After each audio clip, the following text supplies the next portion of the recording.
Hey guys, Joshua Bane Tech. I've got ZeroLemon's 7500mAh battery. It's for the Galaxy S4. It's the world's largest battery for the Galaxy S4.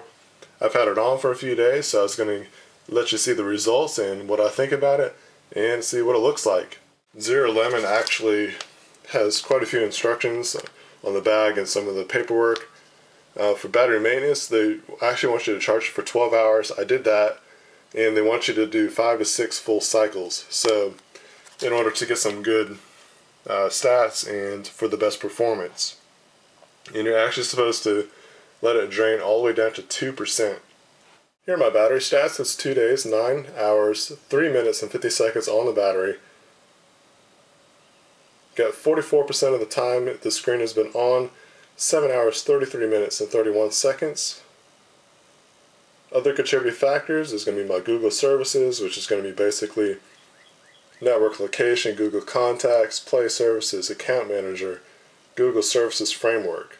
Some of the other partners in crime, some of your normal Wi-Fi, Android system, phone idle, standby, Twitter, and just some of the common used apps that I use a lot. Here's my gaming. I got Candy Crush. I've spent, 23 minutes total.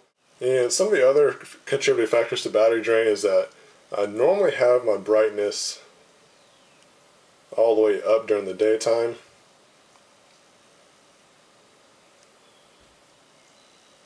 So that's what it looks like. It's a lot brighter. So the brightness on your screen is going to contribute to a lot of battery drain. I also have normally 4G connected because my Wi-Fi just isn't the best at times. I also have emails pushed to my account. My Gmail is pretty much almost automatically pushed as soon as I get an email. I also have a couple more email accounts, my school and Bane Tech email that I have pushed, not as frequently, but it's still being pushed. Most of my other notifications, like my social networking, those are all automatically pushed to my phone too, so I have stuff that's working more than normal use. I also use Google Music for my service, and I use the streaming part. So a lot of streaming services go into this. I use Netflix. My little girl will watch a movie or two or something like that, video clips, YouTube videos, all that stuff. A lot of battery draining contributing factors. So I consider myself a heavy user, and these are pretty good results in my opinion. And again, you're supposed to charge this all the way down to 2% and then also 5 to 6 times for the full benefit of the performance, and this is only one cycle, so keep that in mind. The results should get better as time goes on. And to do a full review of this, you almost got to do over a week's worth, because the battery's going to last you over 2 days, 2.5 days at least according to this, and so a full 5 cycle review will take a while to do. So I wanted to give you a look and see what the results look like right away after the first cycle. So in other words, like these battery stats, to me it's really good. I've never seen 2 days on my battery life for any smartphone I've ever had.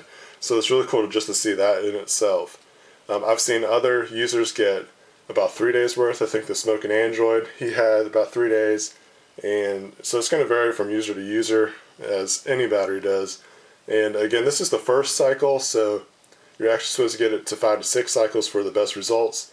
So the results ought to change and be for the better. So this is what the stats look like. Let's see what the actual battery looks like. Before we get into that, I'll show you the case itself. It's a TPU style case, and it completely wraps the battery, and it's raised above the screen, so if you do want to put the phone face down, you have that screen protection. On the back, you get obviously a really good recessed camera cutout, and also for the LED light. You got your connections for your headphone jack, microphone, sensors. On the bottom, you got your cutout for speakers, microphones, USB connection. Your power button and your volume rockers are covered up. And you have to put a little bit more effort than what you're used to if you don't have a case or a battery cover. It's not too bad. Sometimes using your fingernail works the best. Alright, so let's try to take this off without getting the battery removed. The one thing about this is that the TPU case is actually the back plate as well. So if you don't want to take the battery off, you need to be careful, kind of take it off like I am now. Otherwise it'll come off really easy. Here's the battery and what it looks like. Obviously it is a big guy. Just look at this guy. It's huge. It's actually about doubles the size of the Galaxy S4. So you got this part here, and then you have another part that connects to the battery connector itself. Just going to give you a tour around. The battery is NFC enabled, so you can use the NFC capabilities with tags or stickers. I have a video that uses this battery for NFC, and you can check that out. I'll have the link in the description. Here's what the inside of the case looks like. Again, it's that TPU material, but it's actually like a really tough feeling TPU material. It's not cheap at all, so it's a really good case.